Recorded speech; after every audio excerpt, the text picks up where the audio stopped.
31 জুলাই সন্ধ্যায় বরানগর বঙ্কিম মঞ্চে অনুষ্ঠিত হল মোহাম্মদ রফি ফাউন্ডেশন কলকাতার উদ্যোগে তেরে নাম কি দিবানা শ্রদ্ধা যাপন অনুষ্ঠান।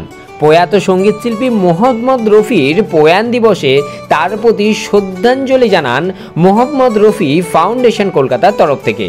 উক্ত এই অনুষ্ঠানে উপস্থিত ছিলেন বিধায়ক সায়ন্তিকা ব্যানার্জি সহ বহু বিশিষ্ট ব্যক্তিবর্গরা।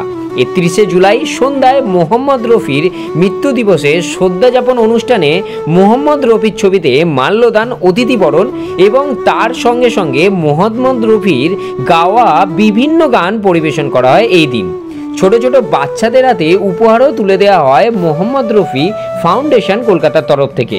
অনুষ্ঠান দেখতে ভিড় জমিয়েছিলেন বহু সাধারণ মানুষ।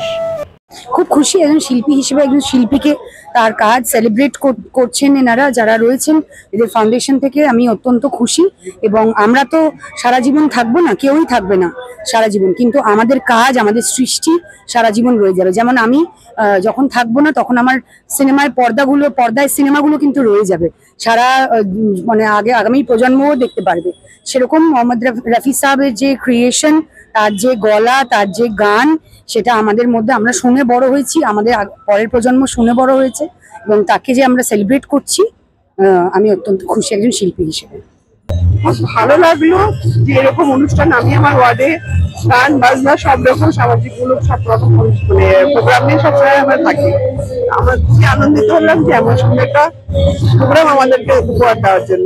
সারা ভারতবর্ষ শুধু নয়, সারা পৃথিবীতে তার শিল্প সৌন্দর্যের মধ্যে দিয়ে, তার ভাবনার মধ্যে দিয়ে, সুরের মধ্যে দিয়ে সারা পৃথিবীর মানুষ আপ্লুত হয়েছেন, আনন্দ পেয়েছেন। তিনি শুধু গান করেননি, তিনি একদিকে রোমান্টিক গান, একদিকে দুঃখের গান, গজল, সমস্ত কিছু উপস্থাপনা করছেন সাবলীল ভঙ্গিতে। মোহাম্মদ রফির প্রয়াণ দিবসে আমরা সশ্রদ্ধ প্রণাম জানাই।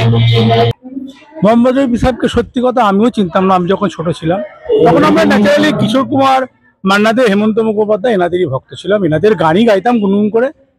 হঠাৎ 1980 সালে ওনারা মারা যাবার পর, রফি সাহেব মারা যাবার পর, রেডিওতে বা আশেপাশের লোকাল কোনো প্রোগ্রাম টোমায় যখন তোমাদের আশীর্বাদের এবং পাখিটার বুকে তীর বেরোনা শুনলাম, কোথায় যেন বুকে এমন একটা জায়গায় ধাক্কা মারলো, বলতে মানে দ্বিধা নেই। ওই ধাক্কাটা কিন্তু অন্য শিল্পীর দিয়ে আমি পাইনি, মানে এটা আমার কথা বলছি। তারপর থেকে আমি ওনার একদম ফ্যান বলবো না, ফ্যান তো মোটামুটি সবাই হয়, যারা গান ভালো তারা ফ্যান। ওনাকে কোথায় যেন আমি একদম ভগবানের আসনে বসিয়ে রেখেছি এবং ওনাকে আমি আমার পিতার স্থানেই দিয়ে রেখেছি। আমার বাবাকে আমি যতটা শ্রদ্ধা করতাম, কোথায় যেন মনে হয় যেন বাবার চেয়েও হয়তো ওনাকে বেশি শ্রদ্ধা করি। মোহাম্মদ রফি আমাদের জন্য মানে ভগবান। আর ছোটবেলা থেকে মোহাম্মদ রফি গান শুনে আমরা বড় হয়েছি। সব আর্টিস্টই যারা প্লেব্যাক সিঙ্গার তারা সবাই ভালো, কিন্তু রফি সাহেবের একটা আলাদা জায়গা এই জন্য আছে, he was a great human being. আর ওনার হিউম্যান বিং এর অনেক গল্প আপনারা ইউটিউবে পেয়ে যাবেন। But I am lucky that I could hear live Rafi in 1968 at Indore and one program at Bombay Chutara Road. Rafi সাহেবকে আমি লাইভ দেখেছি, এটা আমার খুব সৌভাগ্য। আজকে নতুন জেনারেশন চাইছে এগোতে। আমি একটা এক্সাম্পল দিচ্ছি তার। আমরা আজকাল খুব একটা রিল শুনছি, ও মেরি মেহবুবা মেহবুবা, এটা রিমিক্স চলছে, কিন্তু এই গানটা কে গেয়েছে এটা কেউ জানে না। এটাই দুঃখের কথা। আমরা অ্যাকচুয়ালি এই জায়গাটা নিয়ে ফাইট করছি, এই জায়গাটা নিয়ে এগোবার চেষ্টা করছি যে কোথাও যেন ওনার গান ইউজ করছি আমরা রিমেকের জন্য, কারণ সবাই আজকে রিমেক করছে, সে কিশোর কুমার হোক বা যে কোনো সিঙ্গার হোক, সবার গান রিমেক করছে। বাট যখন মোহাম্মদ রফি সাহেবের গান রিমেক করছে তখন সেটাকে জানতে পারছে না এটা গেয়েছে কে, বিকজ ওনার মানে রেঞ্জ টোনের আগে মানে একটা জেনারেশন গ্যাপ হয়ে যাচ্ছে, আবার একটা না সিঙ্গেল ডাবল জেনারেশন গ্যাপ হয়ে যাচ্ছে। এই জন্য আমরা চাইছি ওই জেনারেশনটাকে ফিরিয়ে এনে ওই গানগুলোকে রেমিনেশন করে আমরা একটা মানে একেবারে প্রচার করা, প্রমোট করা, সেটাই আমরা চাইছি।